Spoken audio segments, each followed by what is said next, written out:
जय श्री गणेश। नमस्कार। मैं आचार्य संजय द्विवेदी। मेरे समस्त प्रबुद्ध दर्शकों का मेरे चैनल पे हार्दिक स्वागत है। प्रिय दर्शकों, वर्ष 2026 जो कैलेंडर वर्ष है वो आरंभ हो चुका है। हमारा जो हिंदू नववर्ष है, वैदिक वर्ष है, वो 19 मार्च 2026 से आरंभ होगा। परंतु चूंकि ये कैलेंडर वर्ष है जिसके अनुसार समस्त माह का विश्लेषण होता है, अतः वर्ष 2026 का आर्थिक राशि फलन लेकर मैं आपके सम्मुख उपस्थित हूं। वर्ष 2026 में प्रत्येक राशि के जातकों के लिए धन की क्या स्थिति रहने वाली है, आर्थिक रूप से आप कितने समृद्ध होंगे, धन के कितने मार्ग बनने वाले हैं, अथवा कहीं पर कोई समस्या या अवरोध है तो उसका क्या निराकरण, संपूर्ण विश्लेषण मैं पूर्ण तर्क के साथ करने जा रहा हूं। प्रिय दर्शकों, आज मैं वृषभ राशि के लिए वर्ष 2026 का आर्थिक राशिफल लेकर उपस्थित हूं। इस वर्ष में वृषभ राशि के जातकों को कितने अवसर मिलेंगे, धन लाभ की क्या स्थिति रहेगी, धन प्राप्ति का क्या योग है, सुख संसाधन कितने बढ़ेंगे, इस समस्त विश्लेषण को मैं आपके सम्मुख प्रस्तुत करने जा रहा हूं। अरे यार, प्रिय दर्शकों, वार्षिक राशिफल सदा ही 3 ग्रहों पर आधारित होता है, शनिदेव, गुरुदेव बृहस्पति तथा राहु। इसी प्रकार से जो आर्थिक फलन है मुख्य रूप से गुरुदेव बृहस्पति पर आधारित है, क्योंकि गुरुदेव बृहस्पति ही आपको योग्य बनाकर धन का लाभ कराते हैं। परंतु कर्म क्षेत्र का जो आकलन होता है वो शनिदेव से होता है। इस वार्षिक फलन में गुरुदेव बृहस्पति का, शनिदेव का भाव देखकर तथा आपके धन के भाव को देखकर ही ये आर्थिक फलन मैं आपके लिए प्रस्तुत कर रहा हूं। और यहां पर राहु का क्या अवरोध है या राहु आपको गति दे रहे हैं, राहु आपके लिए धन का लाभ करा रहे हैं, इसका भी आकलन किया गया है। वृषभ राशि शुक्राचार्य की राशि है और यहां पर यदि हम अवलोकन करें तो आपके द्वितीय भाव में गुरुदेव बृहस्पति का गोचर चल रहा है, जो वर्तमान समय में वक्री है। ये मार्च माह में वक्री से मार्गी होंगे। 2 जून को राशि परिवर्तन करके आपके तृतीय भाव में जाएंगे, जहां पर ये उच्चस्थ अवस्था में पहुंचेंगे। और अक्टूबर माह में ये आपके चतुर्थ भाव में, केंद्र के भाव में, मित्र की राशि में पहुंचेंगे। इसके पश्चात ये पुनः वक्री होकर दिसंबर माह में वापसी करके उच्चस्थ अवस्था में आ जाएंगे तथा पूरा वर्ष यहां पर ये रहने वाले। शनिदेव आपके एकादश भाव में गोचर कर रहे हैं, जो अत्यंत विशिष्ट स्थिति है। शनिदेव यहां पर बहुत बलवान स्थिति में है और वृषभ राशि के कारक भी हैं तथा राहु यहां पर कर्म क्षेत्र में है। राहु आपके 10वें भाव में स्थित है।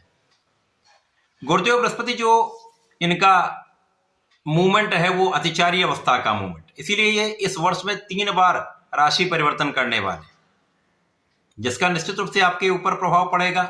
अब गुरुदेव तो 1 वर्ष में किसी राशि में गोचर करते हैं, 1 वर्ष रहते हैं, परंतु इस वर्ष ये 3 बार परिवर्तन कर रहे हैं, जिसके कारण प्रारंभिक समय में आपके धन की स्थिति बहुत अच्छी रहेगी और मार्च तक आपके धन के मार्ग बनेंगे, नए अवसर मिल सकते जिनसे आपका धन विस्तृत होता जाएगा।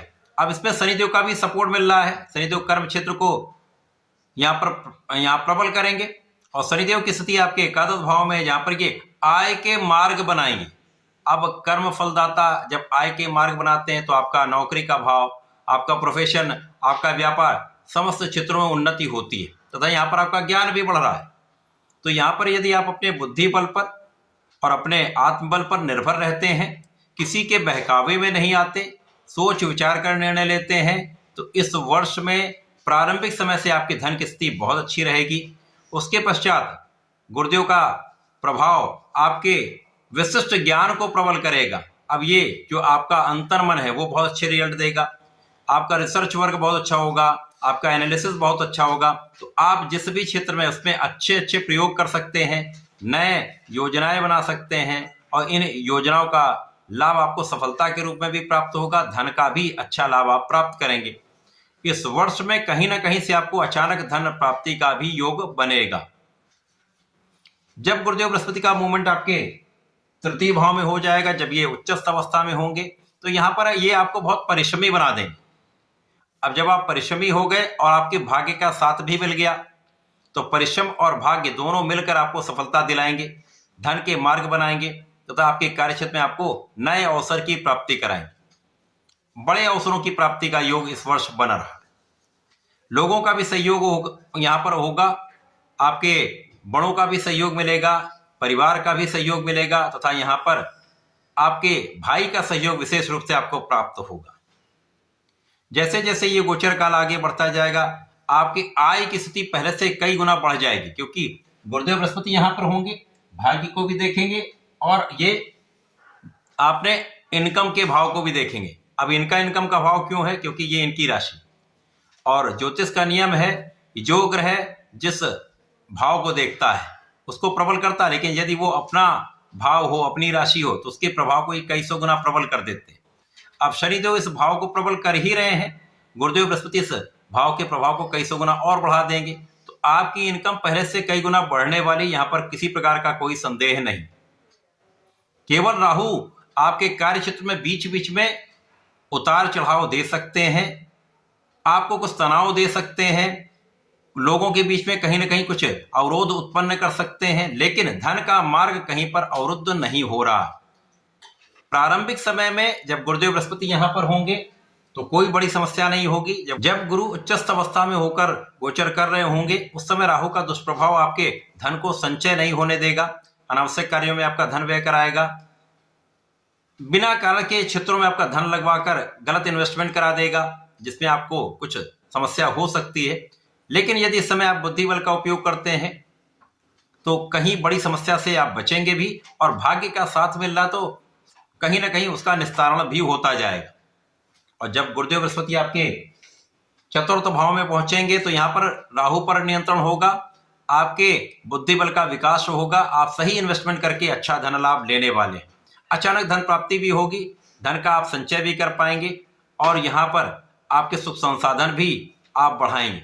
तो धन का कुछ व्यय आप अपने सुख साधनों की वृद्धि में कर सकते हैं। चतुर्थ भाव में गुरुदेव का जो गोचर होगा, वहां पर कुछ आपका धन व्यय भी होगा, यद्यपि यहाँ पर धन का आगमन भी होगा, धन की स्थिति अच्छी रहेगी, परंतु यहाँ पर कुछ यात्राओं में आपका व्यय हो सकता है, यहाँ पर विशेष ज्ञान की वृद्धि में आपका कुछ व्यय हो सकता है, आध्यात्मिक कार्यों में आपका कुछ व्यय हो सकता है, लेकिन धन की स्थिति अच्छी रहने से कहीं पर किसी प्रकार की कोई बड़ी समस्या इस समय में नहीं होगी। और गुरुदेव बृहस्पति उसके पश्चात वापसी करके दिसंबर माह में उच्च अवस्था में रहकर पूरे वर्ष यहीं पर गोचर करेंगे, तो आपके भाग्य को भी प्रबल करेंगे, आपके आय के मार्ग को भी बढ़ाएंगे, धन के मार्ग बनेंगे और अच्छा धन लाभ इस वर्ष आपको प्राप्त होगा। इस पूरे वर्ष में आपको भगवान शिव की आराधना करनी चाहिए। नमः शिवाय का नित्य 108 बार जप करें तथा प्रत्येक शुक्रवार को भगवान भोलेनाथ पर जलार्चन करें। गुलाब की सुगंधि का अर्पण करेंगे तो विशेष लाभ आपको प्राप्त होंगे। इस समय का समुचित उपयोग करके आप लाभ ले पाए, तो ऐसा करके इसका लाभ लें। धन्यवाद, नमस्कार।